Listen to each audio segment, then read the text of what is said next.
we just started talking about this idea of like, hey, let's think about it as one team, right? This is not a marketing problem or a sales problem or a customer success problem. This is a team problem.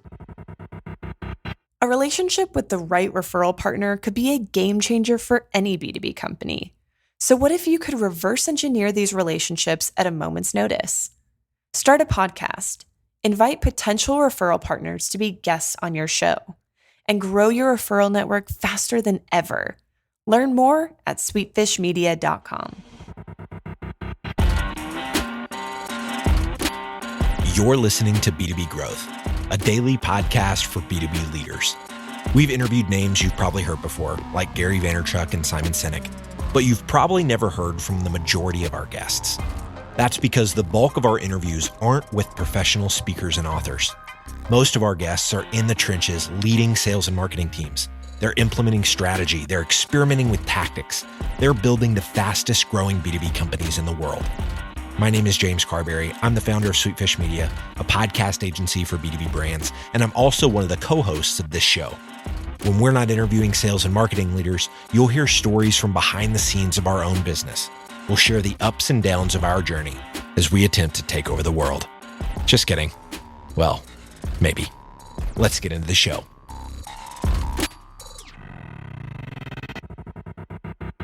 With a 4,730% growth rate over the past 3 years, Terminus recently landed at number 61 overall and number 8 among software companies on the Inc. 5000 list of the fastest growing privately held companies in the United States. You're about to hear a conversation with one of the company's co-founders and its accidental Chief Evangelist, Sangram Vajre. My name is Ethan Beute. You're listening to the CX series here on the B2B Growth Show. And if you're a regular listener, you've probably heard some conversations with Sangram.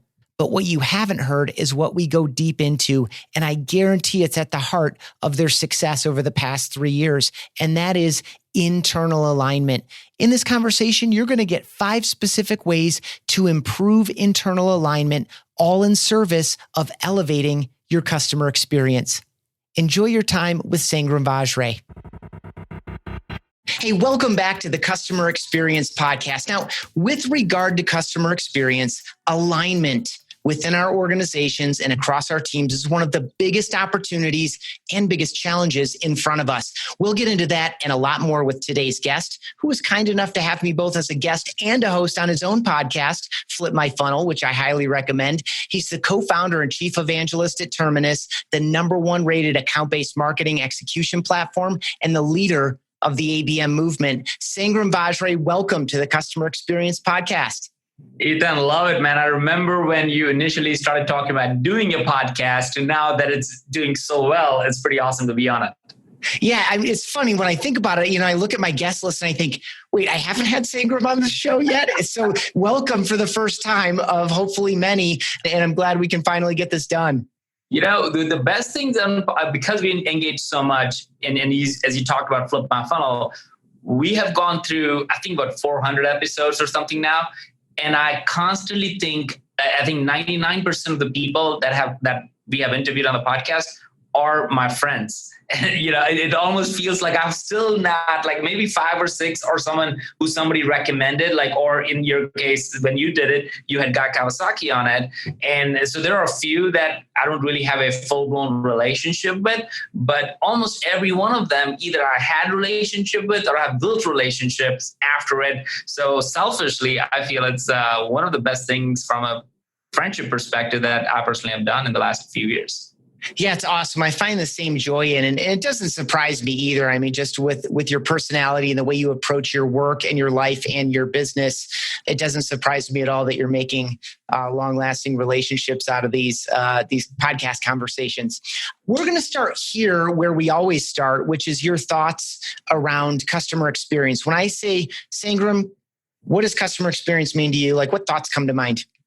I think the most immediate thought really for me is that what your customers say about you is your customer experience. We might say anything and everything about us, like, hey, we are the top dog of this, or we're the leader in this, or whatever. But if your customers are not saying that or not feeling it, then I think we've completely missed it. So whatever your customers say is what your customer experience is. So good. I'm working on some episodes now that will be, of course, released before this conversation, and two of them back to back with Mike Redboard from HubSpot and Dan Gingiss, who's a CX and social media expert.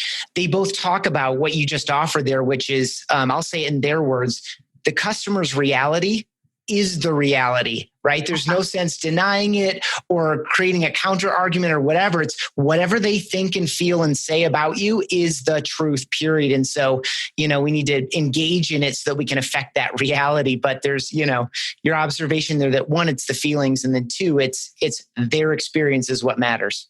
Right. And what's, Ethan, interesting? I was talking to our sales team this morning, and we were talking about, they're all excited about this new feature that we're about to launch at Terminus. And I'm like, almost like, I couldn't help myself to say, like, hey, look, we're never going to have a silver bullet that solves all of our customers' pain point. Think about Salesforce. They're still building Salesforce. So it's never going to be that we have a perfect product. So in a way, let's stop obsessing over the next feature for our customers. Let's start obsessing over the problem that we're trying to solve and just hone in on that every single day. The conversation is not about, hey, we just got this new feature. Do you want to take a look at it? It's the wrong conversation to have. It's like, what is your problem? What are you trying to solve? How can we help? And then maybe that feature is applicable to them, but don't lead with it. And I find myself constantly telling this to or sharing that to everybody. And I'm curious, with your experience and all the interviews that you've been doing, is that a common theme? Yeah, absolutely. And really, my guest turn on Flip My Funnel, where you were kind enough to allow me to host a variety of conversations there, started me down that road. And I know it's the way that you view the work that you do and the best outcomes you can produce as a chief evangelist, which is, how do I raise up the problem and not focus on the product? Right. And so that's the higher level concept. And now what you're doing is operating here at the microcosm of new feature release and customers. And really, let's take a step back from that. What features are we building and why? Yeah. Right? How much of the CS feedback and the sales feedback, I would guess for most SaaS companies, your salespeople and your CS people have the most direct customer communication. And so, how do you get that feedback from customers about not what features they wish worked better or worked differently or whatever, but what are they actually trying to solve? What needs do they really have? And what are we developing and talking about? And so sales, CS, marketing all need to be aligned. Product dev need to be aligned. We don't want to be talking about features and benefits until we maybe get to that selection stage where the real details start to matter before they commit to your organization. You can start moving forward toward, impact and solutions. Language that you've used for years and that I really, really like. And that's what I'd love to be at the heart of this conversation, because it's kind of at the heart of the broader customer experience conversation here on the show, is one team. I've seen you use it as a hashtag. I don't remember if it was in your first book, Account-Based Marketing, but it's definitely in the more recent release that we'll talk about after this part of the conversation, ABM is B2B. Talk a little bit about one team. What's the origin story? How did that come up inside? Did it start with Terminus, or is this something you carried with you from before? Well, it definitely started more at Terminus, but the origin story, or the probably scars that led to that, started way before, right? So I think you know this. So I'll quickly share the story. When I was running marketing at Pardot and at Salesforce with acquisitions, I remember just hitting every record that month. My team was excited. We were jumping up and down. We were high-fiving. Awesome. And I was like feeling really proud of myself. And it was really the number of leads was really the goal at that time for me and my team. And we hit it and we crushed it. And the very next morning, my head of sales comes in and he says, dude, that was awesome what you and your team did. Can you generate 1,000 more leads next month? And to me, I just sank in my seat, man. I was like literally like buried underneath, like 50 foot, like below the pyramid or something like that. I just felt the weight on me. Like, wow, I'm just a coin operated lead machine over here. And we all think that there is this like crazy amount of leads just floating in the space. And we just need to go and plug them out one at a time and just shove it in this funnel. And nobody's talking about how do we increase pipeline conversion. Nobody's talking about what can we do to upsell, cross-sell, and in my way, the way I phrase that is upserve our customers to the new products and stuff that we have, services that we have. So I just felt that as a really big dagger in the ability to be a good marketer. And that was almost the genesis of Terminus, because Terminus is based on that philosophy of like less than 1% of the leads turning to customers. There's got to be a better way. And no matter how big your market is, there are a finite number of opportunities. So this idea that like every month we'll just tack on another 100, 500, 1,000 leads, like that doesn't go forever. No, and that's the reason why it is less than 1%, because over a period of time, you just alienate your really good customer base by pushing them to download something, pushing them to go to the webinar, pushing them. And it's now you're giving the same people back. And then you have the other problem where sales thinks that marketing does not give them good amount of leads, right? Like they don't good quality leads. Well, all these are the origin is the same thing. It's like we're treating everybody the same and we got to change. So this all leads to this idea one day when we were actually doing an offsite, and there was a challenge and a conflict that was happening between sales, marketing, and customer success around certain things. And I remember we just started talking about this idea of like, hey, let's think about it as one team, right? This is not a marketing problem or a sales problem or a customer success problem. This is a team problem. Anybody, any customer out there, I guarantee they would never say, oh, BombBombs or Terminus marketing suck. They were going to say, BombBomb or Terminus suck, right? Like if there's something bad, when I don't get any Delta related, when I'm flying and I'm having a bad experience, let's say, and if I tweet about Delta, I'm just going to say Delta sucks, right? I'm not going to say so-and-so person on that team on so-and-so flight suck. No. So we have to own that we all are to blame for anything that goes wrong, and we have to own it. So there's a couple of things that come to mind. One is this idea of extreme ownership. There's a whole book written by this US Navy SEAL Jocko, fantastic thing to think about. Like we all have to own this experience. And then, so the conflict resulted into us talking about is that how do we better act as one team? So that led to literally one of our conference room is called One Team, where we have the major board meetings and stuff. Our sales and marketing meetings are called One Team now, because we don't want to talk about sales meeting or marketing meeting. And then ultimately leading to this idea of, no, it's actually a go-to-market team. And it's not marketing and sales, which I always thought it was. It's actually marketing, sales, and customer success. So all that just led to that. This is just a better way to handle the problem once we know that we all are on the hook as opposed to just one team. Love it. And so I think that makes sense. And again, that's as I led this off, because I believe in it wholeheartedly, this is the greatest opportunity and the greatest challenge we have. What does it mean then, like kind of functionally, right? So we still have to go back and have a sales meeting and go back and have a marketing meeting, go back and have a CS meeting, as well as you can, because I know that you've got one foot in and one foot out as Chief Evangelist. You're in the office probably less than you were before. You're in some operations, but a lot less than before. So as well as you can, talk a little bit about what this looks like functionally. Are there more cross-functional meetings, or do you now have in the marketing meeting, in addition to the whole marketing team or with some aspect of the marketing team, a sales representative and a customer success representative? Like how would, if someone's listening to this and say, yeah, we've been struggling with this, kicking it around, this sounds awesome. Like from a practical standpoint, what does this look like? Or maybe based on other organizations you've been, right? When you were at Pardot and then Salesforce through acquisition, like what are you doing differently today? Just talk about it from a functional, practical standpoint. Yeah, that's a great question, Ethan. One of the things is that I think words matter. If you believe the power of words and the words we say, the word getting into existence, all that stuff. At the end of the day, the words we use really, really matter. And I started to pay really close attention to that. So things like not calling it a sales or marketing meeting, it actually matters. It is a revenue meeting or a pipeline meeting. So people come into that with that idea that in this meeting, we're going to talk about X. So we're starting to, instead of having a broader big bang meeting, we're trying to have smaller, very strategic, quick action items, smaller teams. So I love what Dave Gerhardt recently started to talk about is that don't make decisions by committee. And I think he's exactly right.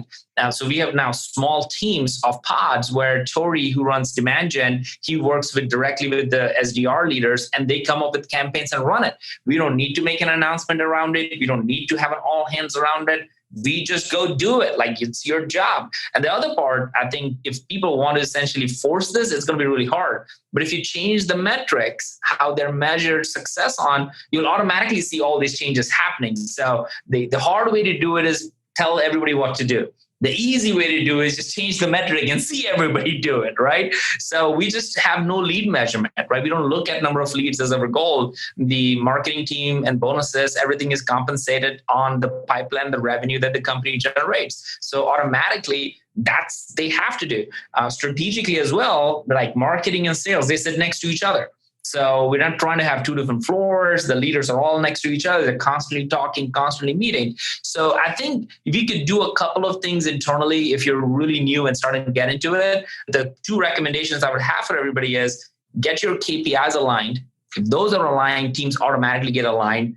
And as much as possible, get them physically closer to each other. I didn't really think like, hey, this is remote. Everybody talks about it. People can work from anywhere. True.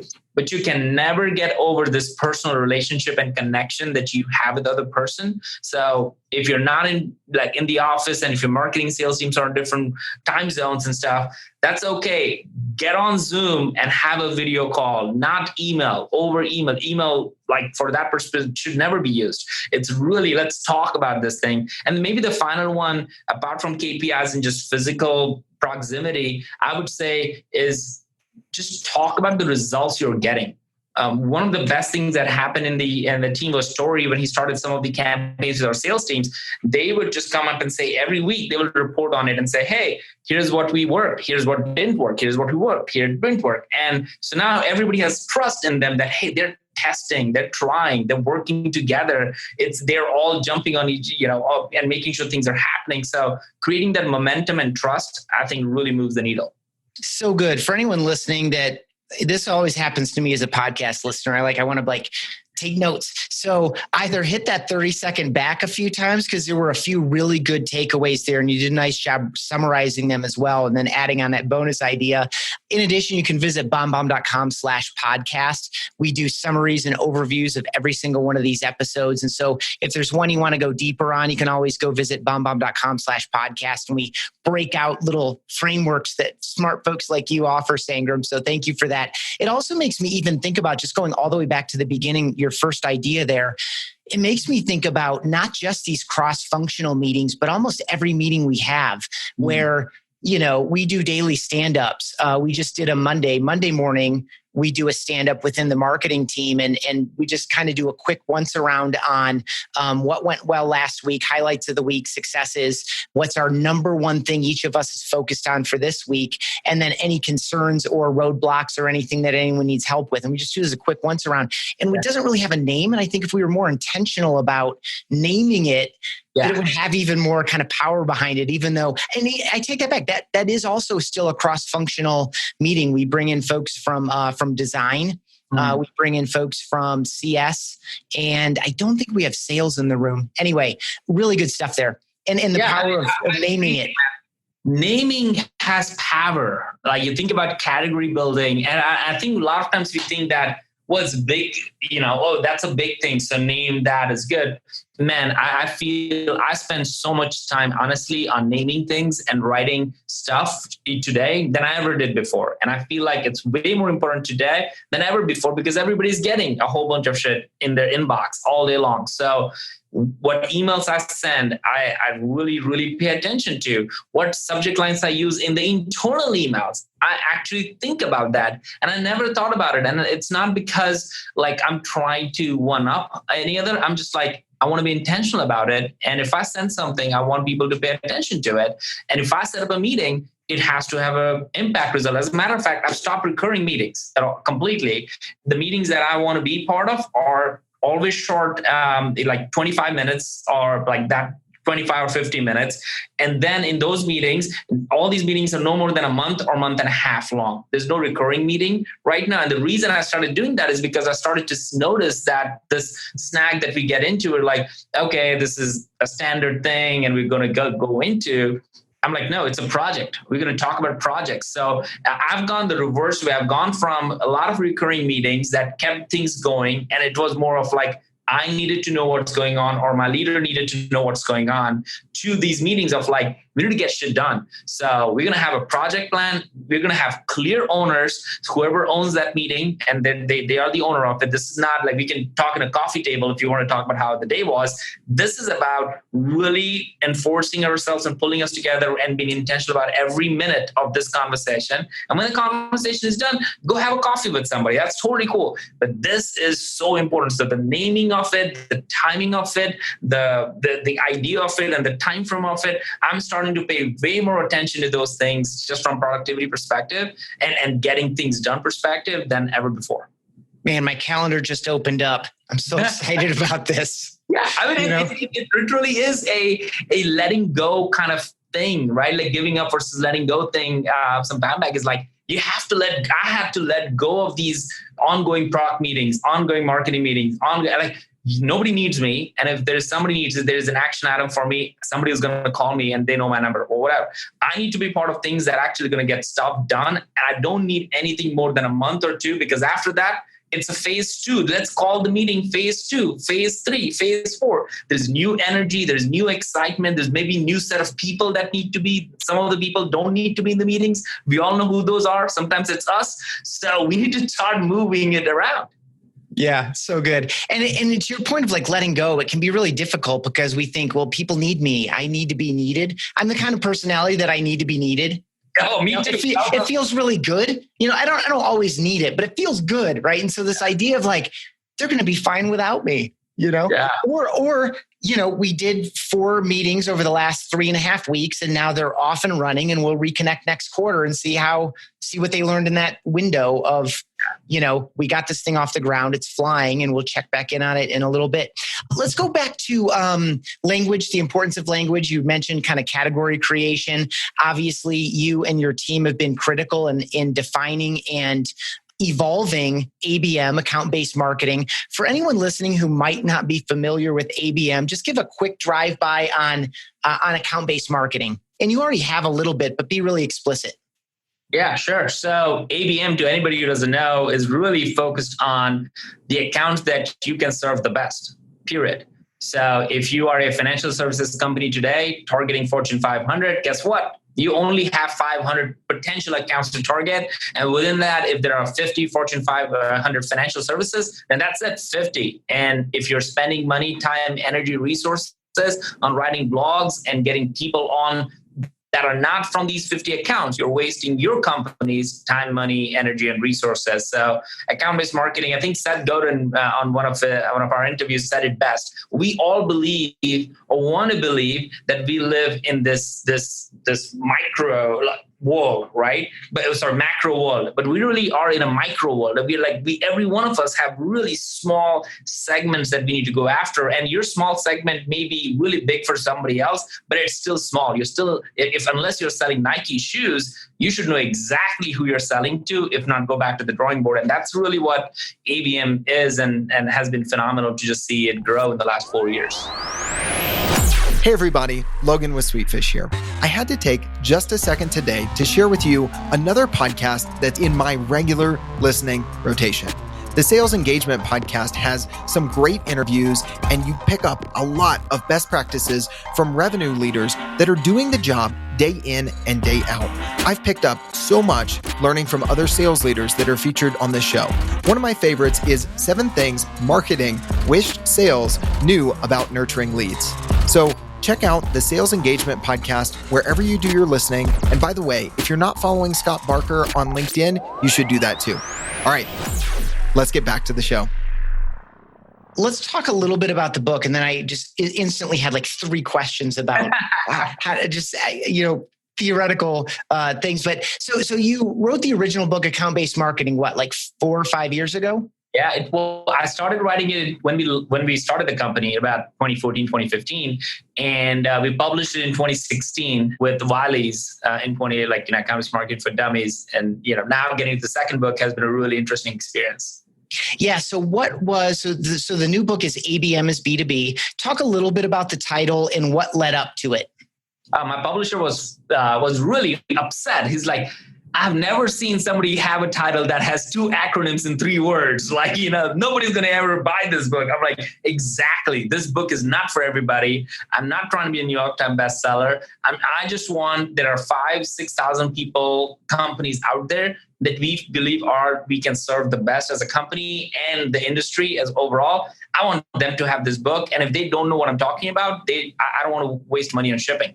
So in general, this book is also a form of ABM specifically, is like not worrying about trying to be the same for everybody or being cute for everybody, being very specific about your target audience. So the first book, when I wrote Ethan, I think my whole philosophy at that time was that ABM is about creating a better mousetrap, a better acquisition channel. And as the years passed on, I realized that companies are doing a better job of pipeline velocity.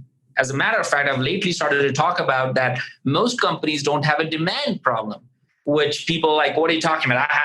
We need leads, we need demand. No, you don't, because you whatever you have is fine. If you can increase your pipeline by 2 to 3%, you don't need that much demand on the top. You need to create more conversion rates. But people don't think about or talk about that. And that's what sales and marketing, one team, really matters. And then last year, I saw this tremendous move. And one of the stories I write about in the book is from Thomson Reuters. They had about 95% win rate on their expansion deals. Now, I know people don't believe when I say that because that's unheard of, but Jillian, she has been on the podcast. I made sure the legal team reviewed it. I made sure it's in the book. I even made sure that she is with me so people know it's not a fictitious character in the last conference, because it is such an incredibly amazing story. But the only reason she was able to do that was because she focused on those 250 accounts for expanding deals in it. And then now obviously she's getting promoted and they have bigger goals and whatnot. All that to say that I led to this big, when I was literally in this room, I was writing all the names of all the different things that we could have for this book. I called in my sales team, Stuart and Ryan, and they walked in and I showed them the whole list of things. I literally would grab people and bring in hey, tell me what you think about this stuff. And they're saying, man, this is just B2B. This is just better marketing and sales. I'm like, you guys are so right. And that's when the title ABM is B2B was born, from 2 salespeople who are on the front lines who think this is better marketing and sales. So I wanted to be the first one to write a book on ABM. And I want to be the first one to be on the record to say ABM is bigger than now just ABM or acquisition. It's actually across the board go-to-market strategy. Love it. And to your point of it being an exercise in ABM itself, if you look at a title and says ABM is B2B and you say, God, I don't know what that means, that book's not for you. And everyone should be okay with that. So I'm going to get into a couple of practical things. So folks get some takeaway here. Besides picking up the book, I did a video review of the book. It's just outstanding. I won't make you blush on the podcast for those of you who are watching video clips, but it's just excellent. I think you're absolutely right. This is the current best practice, organized in one convenient package that's beautiful. By the way, it feels great in the hand. That's part of my review as well. Just as a physical product, it feels great, but it's loaded with great information and stories. So for those of us who are still have one foot in the, can you increase leads by 22% this month? We have the leads forecast, and it's based on how we did last year plus X% growth. And, we're going to keep some of these conversion rates held steady in our forecasting and projections, right? So people have the step in the old world who also have a foot in the new world that you've drawn out. You have a nice evolution chart from, essentially, just to dumb it down, old-fashioned marketing to today's state of affairs with full and proper ABM. What are a few key things you see with, a company like ours we're doing some of both. There's a lot of emotional and cognitive investment in the new world and some progress there, but there's also still some legacy stuff. And frankly, we're straddling the line too. I mean, some of our go-to-market is still a little bit of a B2C strategy because we are a volume play, unlike some other, like your company. You don't need 45,000 customers. Right. You'd probably take them if they were the right ones in time, like when the whole world looks different than today. But it's funny you say that, but I think most companies' business would break if they have more customers to handle than they. And I know people say, "Oh, well, it's a good problem to have." No, because you have retention issues, you have gross margin issues. I mean, you just don't understand business then. If people say that, no, that's not a problem to solve. No, there needs to be a proper investment on both sides of it. So I'm not advocating for less growth. I'm advocating for efficient growth. And I think that's what valuation of companies go up when you have efficient growth, not just crazy growth at the top and a really bad retention challenge. So, I mean, to kind of sum it all that stuff, Ethan, to really your bigger point over here is that I think I have never said that, hey, you should stop lead generation in a sense. You need to stop lead generation that doesn't drive revenue is really the ultimate goal. And the way you do that is if you are an organization where your sales team is not falling on your leads, you got a problem that you have to solve for, regardless of you do ABM or not. Now, if you are doing ABM, I think what it can really help you do is you can literally, and the word that I would give everybody, power of words, is I'm going to just do an experiment in my company. I'm just going to pick 2 salespeople that I'm buddies with and say that, all right, Julie and Sally, I'm going to work with Julie and Sally and say, both of you, I'm going to come up with what are your top 20 accounts that you want to close this month or this quarter, because your job depends on it. And they're going to say, all right, here's a list. They know what those 20 accounts are. You don't even have to run a report on that.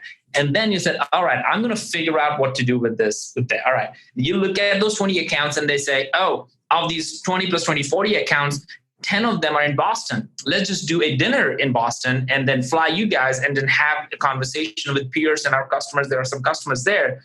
Do that, right? Or say, 15 of them are in industrial engineering or something like that. All right, let's just take our existing ebook and turn that into industrial engineering oriented ebook so that they can send this to them very specifically so that they feel like the valued and we care about them and all that stuff. You start looking at all these different elements, which essentially means you don't go and say, I'm going to run 3 blogs a week. I'm going to do 2 webinars a month. I'm going to do 1 white paper. You throw that out and come back to the sales team and saying, these are your 40 deals that you want to close. And we're going to find a way from all these many of options, which one makes sense and have those plays done for you. You do that for 30 days. I promise you that they will go, assuming they have success, and I have no doubt reason to believe they won't because I've seen this work so many times. They will go and tell their entire sales team, like, look what happened. This is why I crushed my quota this month or this quarter. Guess what? Because you ran that experiment, now the sales leader is going to come and say, instead of asking for leads, he or she will going to come ask you for saying, can you do that for the rest of my team? Now you got a conversation at the executive team going that says, how do we give marketing more budget to do that, right? So you change the conversation. And I don't know who said this, but if you're okay not taking credit for it and letting others with your sales team take credit for it, you can do anything possible. So I challenge everybody to think about this in a different way instead of saying, this is a marketing initiative. No, work with your sales team. Nobody even have to know that you're doing this. Go and work with your 2 sales team and start working on the deals that matter to them. Everything else changes automatically in the next 30 days. So good, which ties back to where you opened, which is this is all about aligning with the revenue goal, which is, I mean, that is the point. Like, what do customers do you want? How can we organize around that? Who do we actually serve best? And how can we best reach those people in an efficient manner?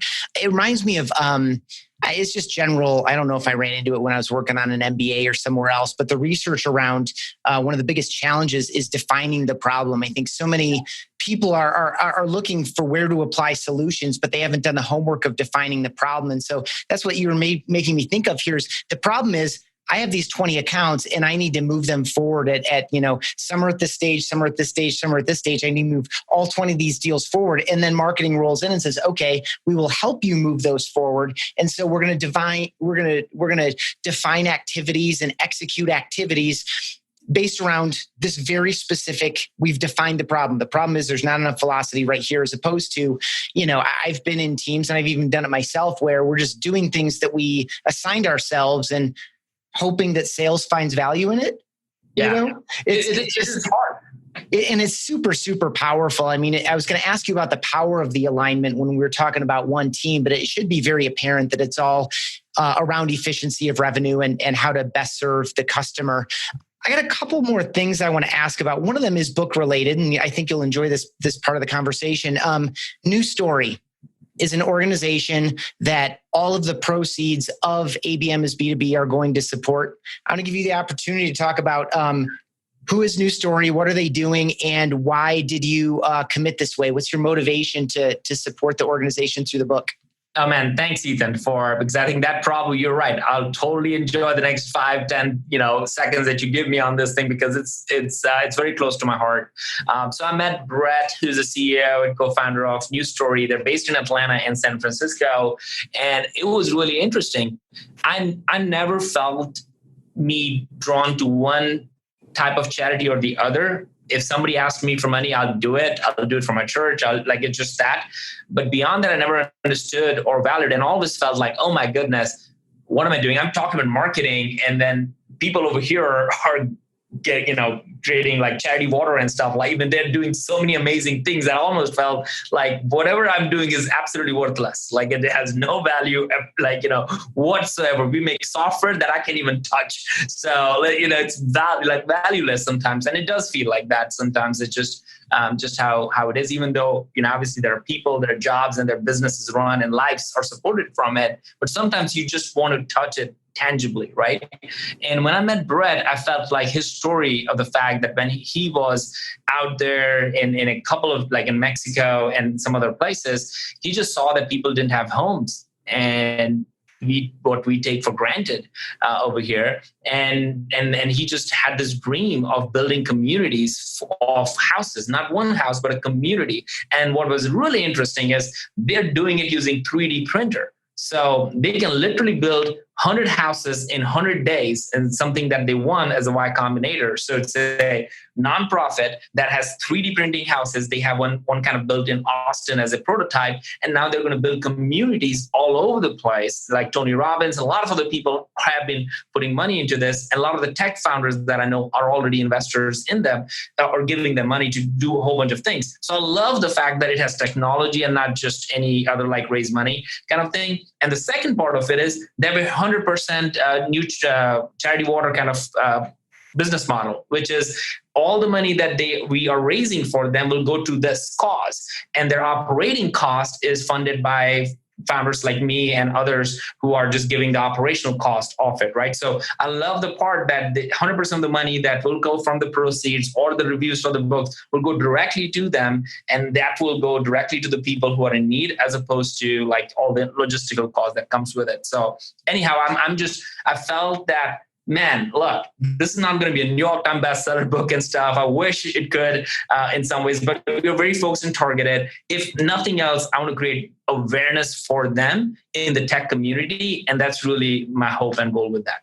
It's awesome. I love the multiple layers there. And it actually sets up kind of the last thing that I wanted to get to before a standard close that I think you'll also enjoy, just because knowing the kind of person you are, I think you'll enjoy the closing questions, which is the community element, right? And so it's not just we're going to pick this family and build this house, or we're going to take this plot of land and put a house on it, which is also awesome and equally valid in its own way. But this idea of building community and the value of community. And so, one of the things that you're well known for saying is without a community, you're just a commodity. So talk about, build that bridge from, the communities that New Story are building and the communities around thoughts and ideas and practices as regard ABM, Terminus, et cetera. Talk a little bit about community versus commodity in a marketplace type of way, or in a human way. Yeah. Oh, so I literally just finished reading Tony, who is the CEO of Zappos, his book on delivering happiness. And he attributed all the success, and it's like 20 years now. People, it's a long time if you think about it, 20 years, right? And at the end of 10 years is when Zappos was acquired by Amazon. So, and he continues to be the CEO of Zappos, and now it's about 20 years. So really good story to think about. There's clearly fundamentals there, not somebody's hopping around. And in his book, he attributes the entire success of his growth of the company to three things, which is brand, and very clearly defined as best customer service. So something that I think your audience would absolutely love. Number two was culture, and he defined that as delivering wow, both externally to your customers, but also internally to your employees. So I felt like that was really strong. And number three, he said, well, you got to have brand, you got to have culture, but ultimately you also need to create an employee education and development platform internally as an organization. Everybody in the organization should be growing both personally and professionally. And I was blown away. Like, he didn't talk about product. He didn't talk about his service. He didn't talk about any of it. He's like, these are the three things. And they call it the BCP, brand, culture, and he calls the pipeline for the internal training and development program. And all that, to me, he was just trying to build a very strong internal community and community with their customers that is based on the promise that we're going to deliver wow.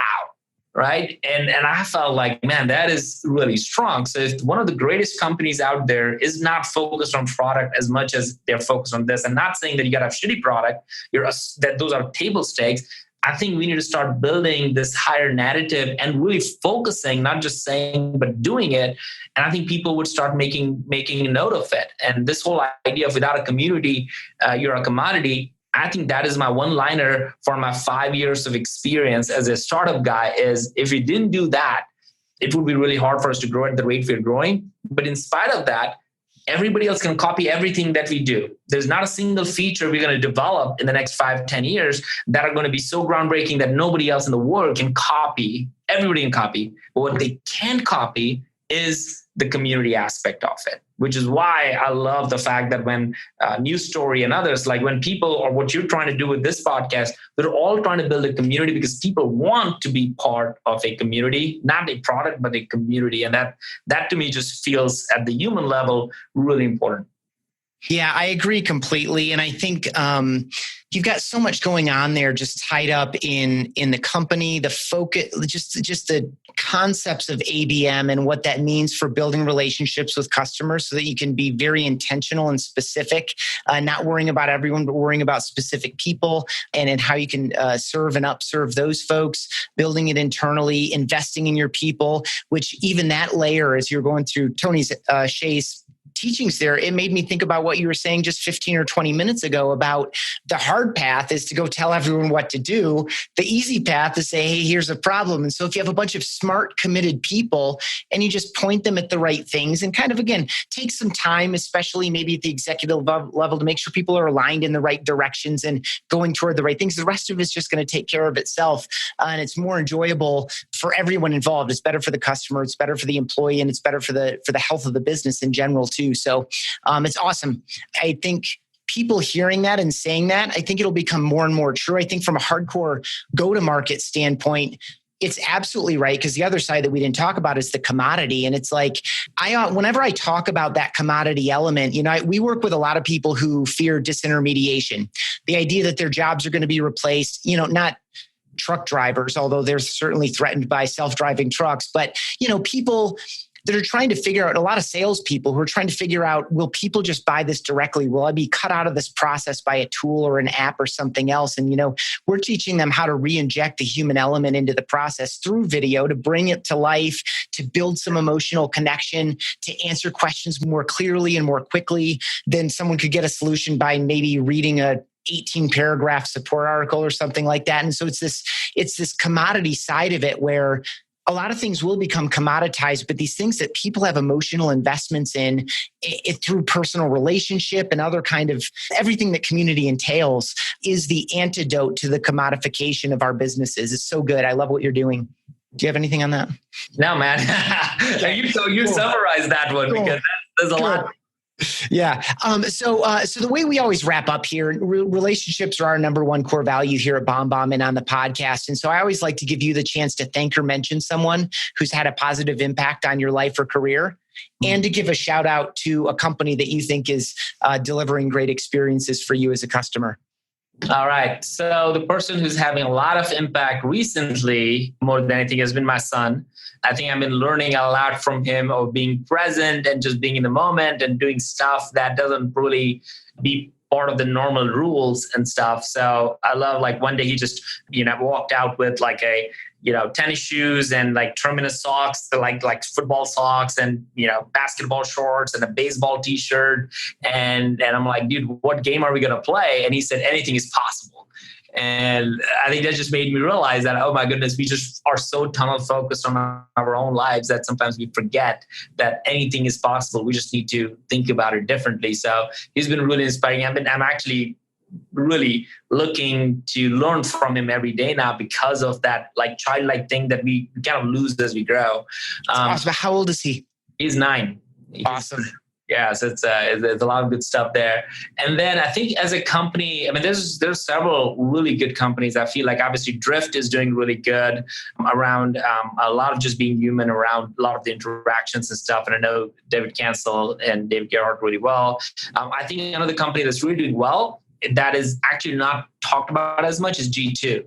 So G2 is a customer reviews platform, which again, from a customer experience perspective, there's no better place to go and look for what is the truth. And I look at that reviews of people almost on a regular basis to just see what are people saying about it and what they have really done in terms of building a community and stuff. They're like thousands and thousands of reviews, and they have to open up this wall between products and customers to know what exactly is behind the scenes, so people can hide behind like, well, let me show you a PowerPoint deck that shows what we don't have but looks really good on PowerPoint. It actually let me just see what the product and the other people are using it say. So I feel like they're doing a really good job of customer experience and marketing as well.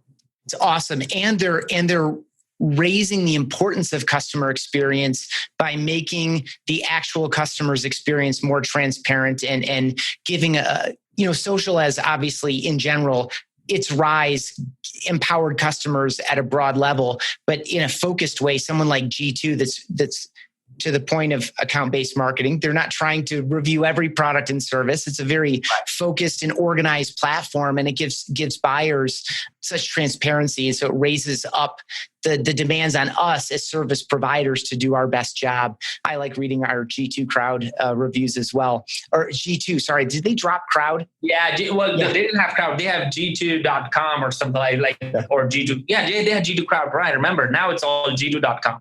Yeah, cool.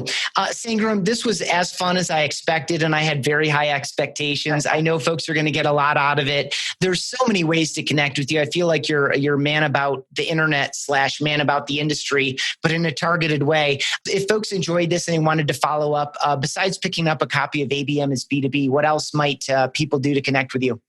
LinkedIn. Honestly, it's really interesting you say it in many different ways. I'm actually nowhere to be found other than LinkedIn and like email. I just have focused on it.